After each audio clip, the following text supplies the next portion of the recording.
Fox Business Alert, SpaceX is still soaring in its debut right now, jumping 18.8%. It is off the highs of the session, but still trading at $160.38. Keep in mind, it was priced at $135. According to Dow Jones market data, and this is coming out, SpaceX is now the 6th most valuable U.S.-listed company. It surpasses Tesla, also founded by Elon Musk, and it now holds, Tesla does, the number 8 spot. Right now, it's actually been up and down. It was down a couple of percentage points earlier. Right now, it is up just under 1%. SpaceX, though, charging ahead is the star of the session, up 18.7%. Adding to the records, Forbes has declared CEO Elon Musk the world's first trillionaire, estimating his fortune now sits at $1.1 trillion. Now, aside from Musk himself, some of the early investors, the big ones in the rocket and satellite firm, included billionaire Peter Thiel's Founders Fund and Tim Draper's venture capital firm Draper Fisher Jurvetson. I mean, they were originals, right? That early list also includes XPRIZE Foundation founder Peter Diamandis. He joins us first on Fox Business. Peter, great to have you. I mean, what a day. What is going through your mind amazing day. And your head? What's going through your heart? What's going through my heart, actually, is a huge amount. My 9-year-old kid in me is excited. We're on the verge of moving humanity out into the cosmos, right? Elon, people think he's driven by wealth creation. He's driven by solving the world's biggest problems. And he is passionate and committed to opening the space frontier. And if there's anybody who can do it, it's him. So get ready. You and your kids and your grandkids have an extraordinary future ahead. You've known him for nearly 3 decades. What was it about SpaceX that had you pulling the trigger and investing money in, what was it, 2013? Yeah, thereabouts. I was there before he started SpaceX, and we were talking about rockets. Originally, I was trying to convince him not to build rockets because I said, it's like, everybody's blowing up their rockets. I'm glad he didn't agree. But he's one of the most brilliant human beings on the planet. He's a technologist and he's a visionary, and he surrounds himself by amazing individuals. You have to remember his first 3 rocket attempts, so the Falcon 1 failed. He still went on, he did it. He won a large contract from NASA, then started supplying human spaceflight. But the span of his vision, right, goes way beyond anybody I've ever met.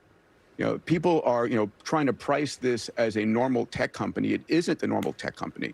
It's 3 converging businesses: launch industry, Starlink as a cash engine, and then an AI frontier lab. And he's opening the space frontier, which has a near infinite, addressable marketplace. I'm glad that he didn't listen to you when you said I'm glad he didn't either. Build rockets, because you got a decent stake here. I know you don't like to talk about the stake, but would you say that you're now in for a couple of billion? I mean, there are a lot of people who are millionaires and centimillionaires here. I mean, one of the things that's amazing is he has made so many people wealthy, including his employee base, right? Like 5,000 people have become millionaires, and many hundreds have become centimillionaires. And I think one of the things, you asked me before the break here, or I heard you speaking last person, will you continue buying shares into this? And, for the last decade, whenever I would free up any capital from an exit or from some event or something, I would put it into Bitcoin, and I still have a significant level of Bitcoin, and I would, hodl that, hold that. I think for me right now, whenever I have any free cash, I'm going to be putting into SpaceX. It's a generational company. But would you say you'd buy it at this level? Because I hear you'd wait till a little bit of a dip here. I think we're going to see somewhat of a dip when the shareholders who've been locked up are going to be able to sell, and some people will take something off the table. But again, the best analogy, I don't know that people realize how to think about this company. The best analogy I have is the early, transcontinental railroads back in the late 80s.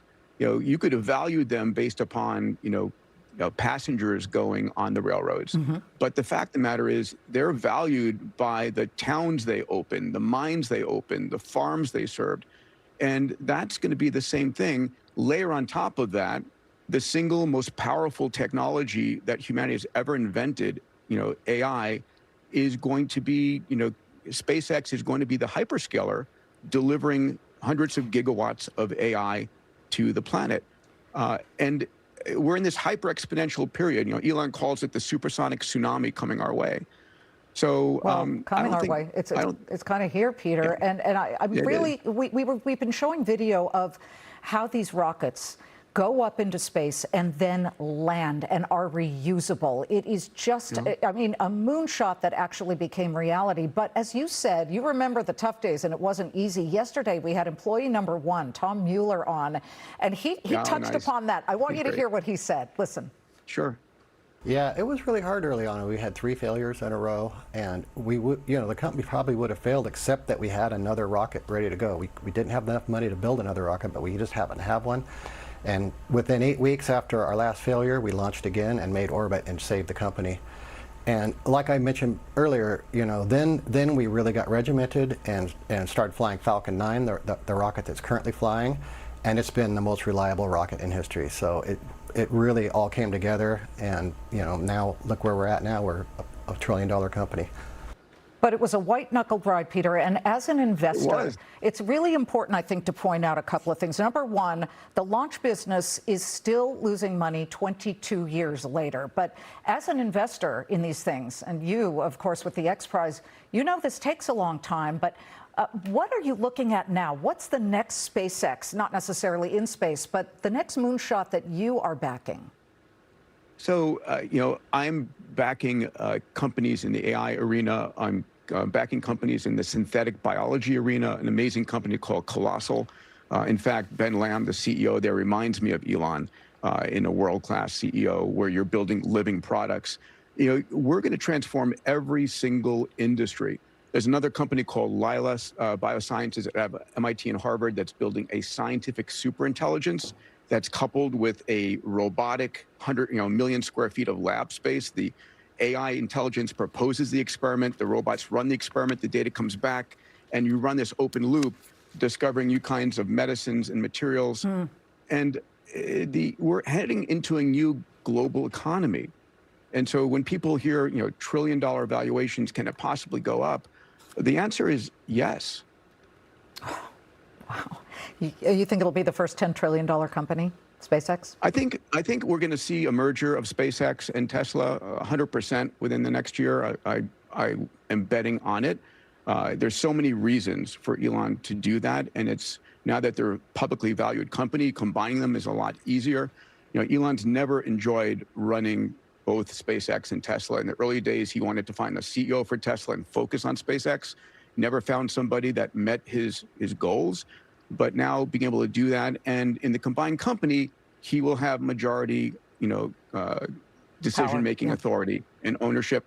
And that's a good thing. You want Elon with his level of innovation and ambition running the combined companies. But I don't think it'll be the first $10 trillion company. I think it can hit the first $100 trillion company. This is the size of the marketplace we're talking about. If we're really launching hundreds of gigawatts of AI compute into orbit, you just saw what Google paid for part of the Colossus, AI compute, and what Anthropic is paying. From XAI, Imagine having 100 times that. And then as we head towards the moon, I know these things are crazy, talking about going and building AI satellites on the moon and using mass drivers to, put them into Earth orbit.